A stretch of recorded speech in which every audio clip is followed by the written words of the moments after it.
Hello, everybody. It's Graham Coath with another Move TV, bringing you conversations with business owners live to the different platforms that you're watching this on. Hello and good morning to any of you who are out there in LinkedIn land or Facebook this morning. Thanks for joining us.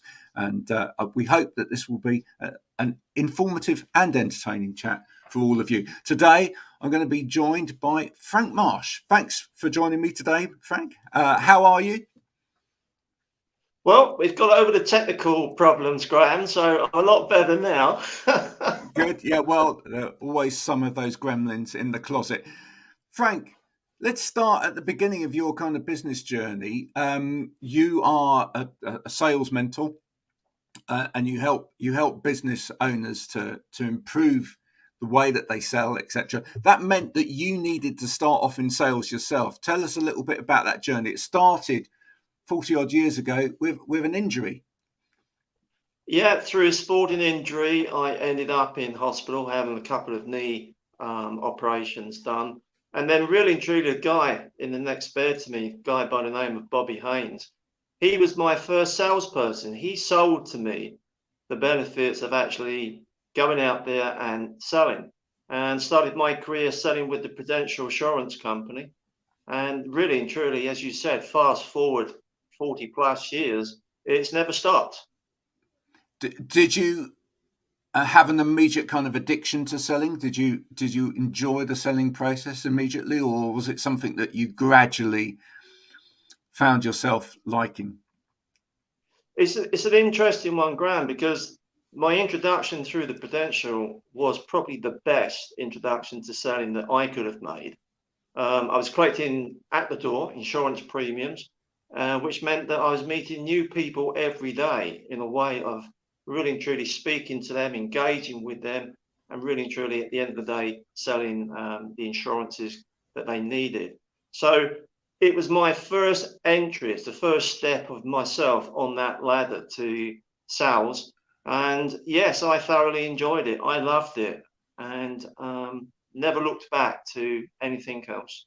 Do you think these days people are a little bit confused about sales? Because back in the day, and when I first started in sales as well, you went to see people all the time. That's what you did. You got in the car, you went out, you had your briefcase, you went to see people, and you talked to them there and there in their business. These days, there's all of these other routes into selling. So do you think some people get a little bit confused as to where they should start, what they should be doing? Should they actually be seeing people in person, or should they be focusing on social media? The world of sales has changed, hasn't it? Yeah, 100% so from when I first started. And you're 100% right in the way that selling used to be. There was a bit of a myth that salespeople were paid a lot of money, got company cars, had expense accounts, lunches. Yeah, I would say back in the early days, that could have been a very true story to the point of selling. Today, completely changed. And you're totally right. Again, we've got so many things now at our fingertips in social media, websites, marketing. They're all there to aid salespeople make an entry into their step of selling to a client. But by the same token, it's there for the buyer today to judge us, to look for us, to find the right fit into what they basically want to see. And let's just say the 2 years of COVID really and truly pushed technology towards people using the internet more and finding out more about people before they would actually allow them to walk through their door and talk to them. But regardless of whether it's the science today or whether it's the art of selling, and science plays a big part in the selling operation today, especially with the intervention of AI into that as well. At the end of the day, you still got to go out there and you've still got to close the sale, which comes from that face-to-face point. So, yeah, and I think things have come very close together now between that technology and that art of selling. But at the end of the day, I still get a buzz of going to see people and talking to them about their business. Mm. Do you find that a lot of people, that last part of the process, that actually asking for the deal, is the bit that actually has become more difficult for people, because actually they can work out where the rest of the pipeline. They can use their MailChimp and they can use their AI to generate the kind of lead in the first place, but actually asking for the sale or knowing when to ask for the sale, that's still eludes a lot of people. Yeah, I mean, to say, if you look at stats, and we all see stats today around us, some of those stats say that something like about 43% of salespeople today still don't ask for the order. Now, whether or not that is something within them to the fear of rejection, that has to be obviously looked at by the company and the leadership team of that individual. But if you go through the process, and the process is totally changed, from what it was back in my day, there's a lot more planning, preparation. There's a lot more fact finding on the client before you ever pick up a telephone, engage on an email, whatever it might well be. But then I think when you have that opportunity to walk through the door and impress people, the questions that you ask are so more important today than they've ever been. Right. And they're not sales-based questions. They're about the client, their business, what they're looking for, what they expect to see from you.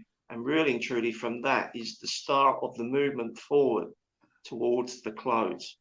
And Were they people not? feel, Were they not always, though, the questions that a good salesperson was asking? well, you picked up on the good. Okay, good. Obviously, if you're looking at corporate sales, a lot of the training mechanisms out there allow them to work through the always be closing scenario. But in the majority of quick selling, it was down to leadership teams telling their salespeople go out there, make the calls, close the business, and work and move on to the next call. Do the Today, numbers. today that is not the case. So that skill that was perhaps always there with the good salesperson of actually getting inside of a business and understanding the pain points that that business had, and then relating it back to what they could offer, that is more important than ever before. Yeah, totally. Absolute totally. During that, just a quick one, during that 2 year period of COVID, my business died like many others. So you either sit down and do nothing, or you try and see what can be done. And I spent that 2 year period going back over past contacts and speaking to people that I'd been associated with over the years. I finally got it to about 120 people that used to buy from me over that time. And the frightening thing was, when I asked that question, would they be prepared to see salespeople post-COVID? 70% of them said no, because they could get the information from the wonderful hands-on technology that sits around us. So the next question had to be, if you wanted to see a salesperson, what would you be looking for? And they came up with 7 things that they would expect to see from a salesperson. And not one of them, to be quite honest, was product or service related. It was understanding their business, asking them the right questions, challenging the options that they had already made in their mind to whether they were right or wrong and what could be better. But the big one was, how would you look after them post-sale? What were you going to do for them to look after them and their business post-sale? And if you could actually get salespeople to adapt into that way of thinking to what the buyer was expecting from you, then you had a big chance of walking in through the door and winning their business. Well, you are singing into a thing that I've always talked about, which is that the 3 big elements of any business, which I think too many people see as not related to each other, are completely related, which are marketing, sales, and customer service. And the customer service part of it, I think, is too often kind of forgotten about in terms of it being part of the sales process.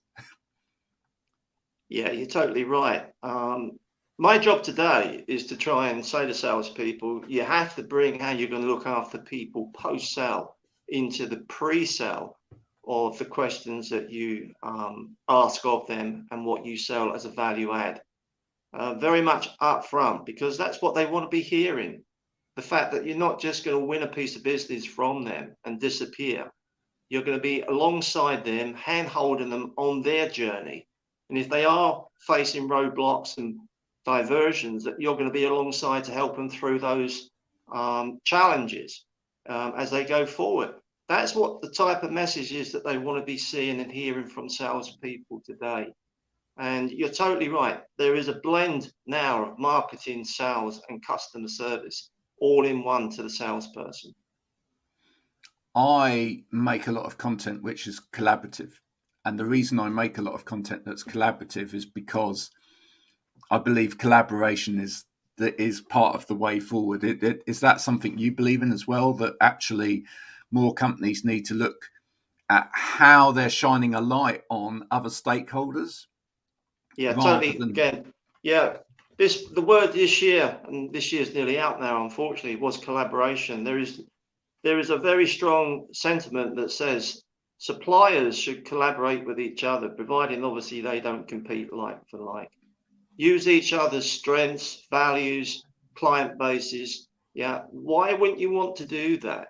And I struggle sometimes to see how salespeople have a problem in bringing in other suppliers as part of the remit for what the client wants to see as a total service. So collaboration for me is a word that sits right up the top of the tree when it comes to salespeople understanding how they can look after their clients a lot more than they're currently doing. Absolutely. In terms of the kind of people that you now want to talk to, who are they? What do they look like? It's a question that I always get asked, regardless where I am in the world. And I always say, at the end of the day, selling is open to everybody in business today. And sure, I've worked in communications, construction, health and safety, NHS, leisure. I've worked across those markets, but they all have one thing in common. They all wanted to improve on their sales. So if anybody is out there at the moment wishing to find out why something isn't working with their sales, then that's when they should pick a telephone up and seek to speak to me. It's fantastic. Why wouldn't you? Why wouldn't you? Well, hopefully this is going to really and truly get people on their telephones ringing up or emailing me to say, yes, we certainly want to do that, Frank. Well, it all starts with a conversation. Everything in life starts with a conversation. And unless you have that conversation, you don't know whether it's the right thing or the wrong thing for you. And you can never lose out by having a conversation, I believe, because you get to meet people and you get to know a little bit more about them. You get to know whether, even if it's just there's something that you can offer that person, it's important to start those conversations. One of the places where you've gone to start conversations recently is Move. Tell us a little bit about that. Why did you get involved with Move? Well, I was looking for an operation where I could really and truly get to know people get to know me differently from the standard networking groups that are out there today. And I came across the Move, and I was really hooked by the way that they look after talking to people in a different way to networking. The big difference, it combines that meeting and talking, which you picked up on earlier on with people, both online and out in the fresh air walking. And they've got those two great walks at the moment at West Kirby around the Marine Lake they do on a Sunday morning, and at Sefton Park on a Saturday, but they've now just introduced that one on a Wednesday night. And it's a different feeling. It's about getting out in the fresh air, not talking always business, but getting to know and talk to people. And that doesn't have to be in a classroom or over a meal. It can be on a one-to-one, but they've got this great idea about getting out in the outdoors in all weathers, I would say. And it's working. And the online that they do is totally different again. I'm amazed how many people prepare to put up their hands in those sessions to say, help, I need help with my business. And that's a great thing to have, that you've got people around that online community willing to give time to help each other out and answer those questions. It's a great way. I can't fault it at the moment. It's brilliant, great people. And as I said, if you're not into gym work, but you just relish going out into the beautiful world that surrounds us, then just do it and enjoy the walks. You mentioned the people putting their hands up and asking for help with their business. The part of the art of selling is to build trust, isn't it? And that happens every week in those meetings because there's a build up of trust between people. How important is trust in selling? Oh, you've got to believe in people, whether it's from the experience and knowledge that that person has, but you've got to build that inner relationship with somebody that you totally believe in them. They're going to help you, listen to you, give you the best sound advice that you're looking for. It may not always be the right advice, of course, but that all comes through trust. And I think a lot of people need to sit alongside people and handhold them sometimes to build that trust. It can't always be visually across the magical link. Certainly over one-to-ones, over a coffee. That's another great way of building that trust level. And it takes time. People won't open up 100% to you on the very first meeting. So the more you put yourself out there, the more times that you connect with people, listen to people, give them some advice if that's what they're looking for, build that relationship, they'll start to trust you. And that's when you can really and truly start to do business with each other. That's fantastic. Frank, it's been lovely talking to you today, getting to know you. I'm glad we overcame the tech issues in the end. If anybody's watching this either live or on the replay as it goes throughout the day, please, if you'd like to know more about what Frank does, connect with him on the different platforms and have a conversation, because you never know where that could actually end up. Until next time, this has been Graham Cove and Frank Marsh with the lovely Move TV. If you've enjoyed this, please do share it with your friends. Bye for now. Fabulous. Thanks, Graham. All the best.